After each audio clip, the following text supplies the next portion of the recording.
Et maintenant, nous allons changer de taille d'entreprise et je vais appeler Jérôme Michaud-Larivière, de la société, qui est fondateur de la société New Wind et qui va nous montrer une innovation qui permet, bonjour, qui va permettre de produire de l'énergie éolienne en pleine ville. Jérôme. Merci.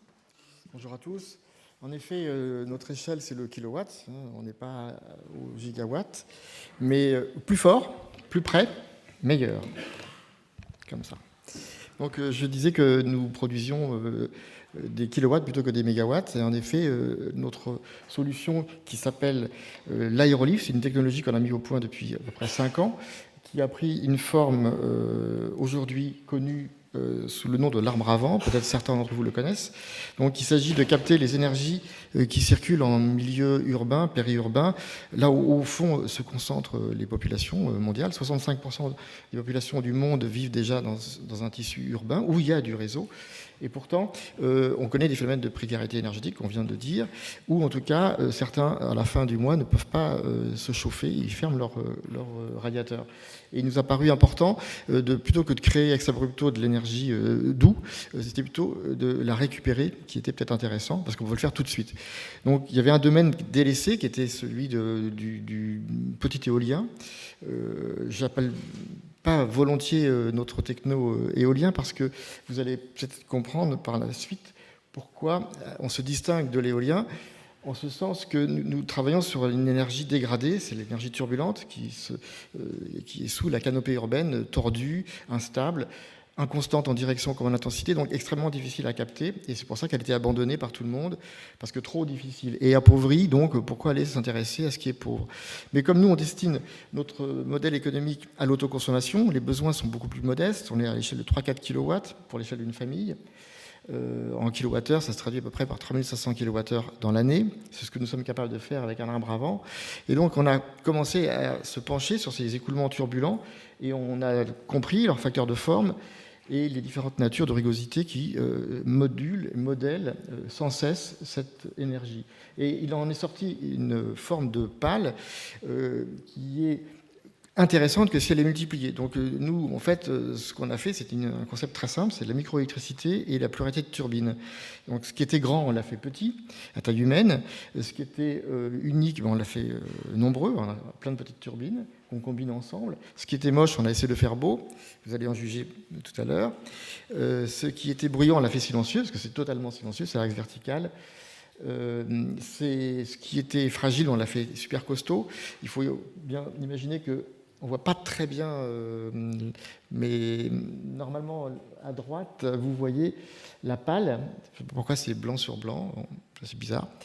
En tout cas, la génératrice est à l'intérieur de chaque petite feuille, et c'est un ensemble d'aimants qui tourne sur un circuit de puissance. Donc c'est absolument simple, c'est proche de l'alternateur ou de votre dynamo de vélo, sauf qu'on y a ajouté toute une intelligence électrique qui est intégrée dans chaque feuille. Il y a un petit processeur dans chaque feuille qui aide à l'extraction de puissance. Toutes les 10 millisecondes, le processeur fait un calcul, tension courant, pour aider la feuille à se positionner sur la courbe d'extraction de puissance. Et ainsi, par le multiple, on peut faire la somme des courants et coller à la forme de la turbulence et extraire le plus d'énergie à chaque seconde que la feuille voit. Et comme elle est indépendante de sa voisine, tout est monté en parallèle, c'est 100% parallèle, on peut faire la somme des courants sans influence d'une turbine par rapport à l'autre. Ah bah là, on voit que dalle.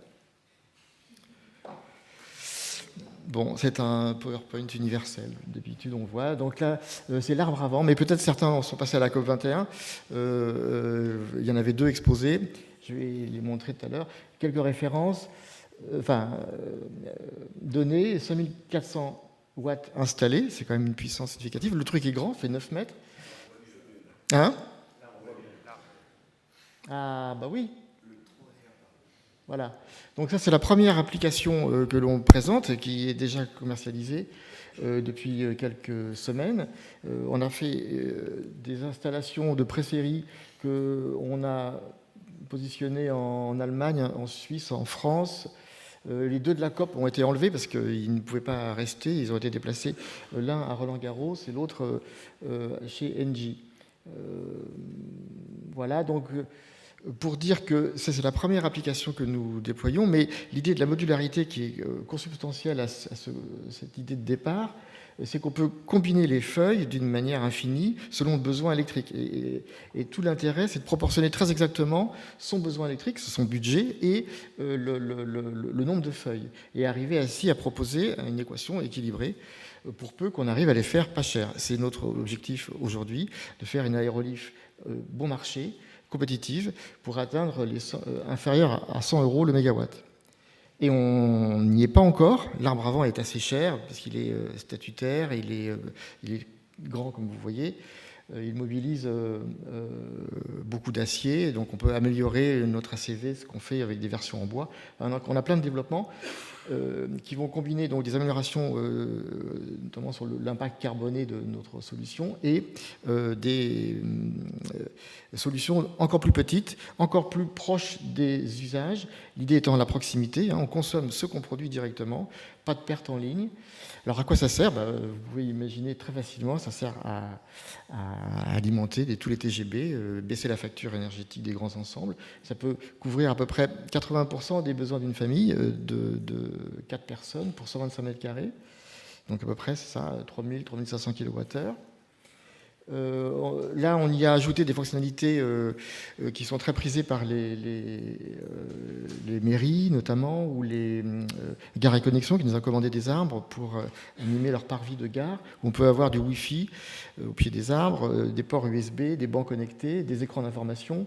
On peut participer à la recharge des voitures électriques, bien sûr, ou des vélos.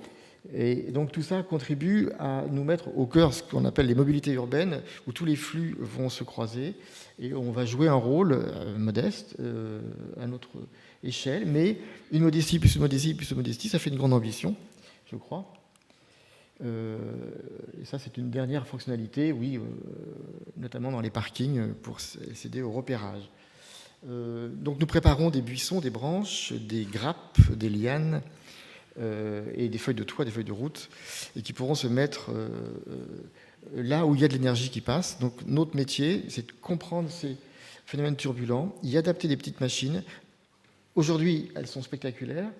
Bon, ça nous aide à nous faire connaître, mais demain, elles seront réduites en taille, de plus en plus discrètes, et notre ambition est en fait de finir dans les gaines d'aération, dans les VMC, et récupérer tous les flux qui circulent, et les transformer aussitôt en énergie pour un service immédiat. Donc du grand à l'invisible, du beau à l'efficace. Alors ça, normalement, c'est une vidéo pour vous montrer, pour ceux qui n'ont pas vu l'arbre ou les arbres installés. Il faut appuyer sur quoi pour envoyer le... Parce que c'est totalement silencieux. Oui, vous pouvez cliquer pour moi. Quelqu'un peut cliquer. Voilà, super. Merci. Il y a du son. Il y a du son, mais c'est silencieux, donc c'est un paradoxe. Mais... Voilà. Donc c'est pas magique du tout. C'est silencieux parce qu'il n'y a pas de courroie, pas d'engrenage, il n'y a pas de bruit mécanique. Les aimants sont entraînés en rotation directement par la pale, ils sont collés à la pale. Et enfin, c'est un axe vertical, donc il n'y a pas la ligne de fluide n'est pas coupée par la pale. Voilà. J'ai encore du temps. D'ailleurs, je peux répondre à des questions. J'avais fait très très vite pour... Non, je ne réponds pas à des questions. Je m'interroge moi-même. Voilà.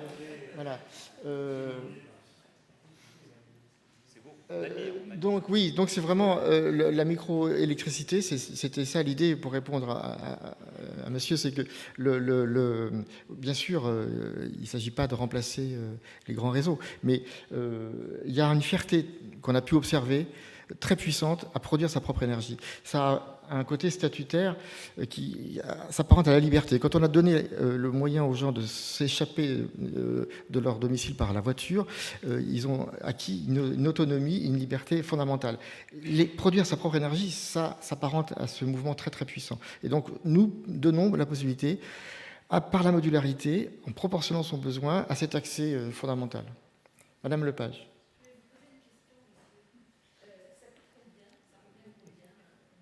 Alors, on est une start-up, nous commençons, c'est une innovation. Donc on essuie les plâtres, on a mis 4 ans et demi à la régler. Aujourd'hui, l'arbre à vent est hors modèle économique. On s'adresse en priorité aux collectivités, aux entreprises qui sont capables de l'acheter parce qu'ils veulent témoigner de cette transition énergétique pour initier un mouvement, mais ce n'est pas raisonnable pour un particulier aujourd'hui. Mais nous travaillons à des développements, comme je vous le disais à l'instant, plus petits, où aussi on améliore beaucoup notre performance et nos coûts pour permettre aux particuliers cette performance de 100 € le mégawatt, c'est-à-dire 10 centimes le kilowattheure, et c'est complètement possible pour peu qu'on ait tout petit peu de vent. On a beau être efficace, petit, adhésif aux turbulences, il faut quand même un peu d'énergie. Sinon, on ne transforme rien avec rien. Je n'ai pas répondu à la question, mais je vous le dirai après. Merci.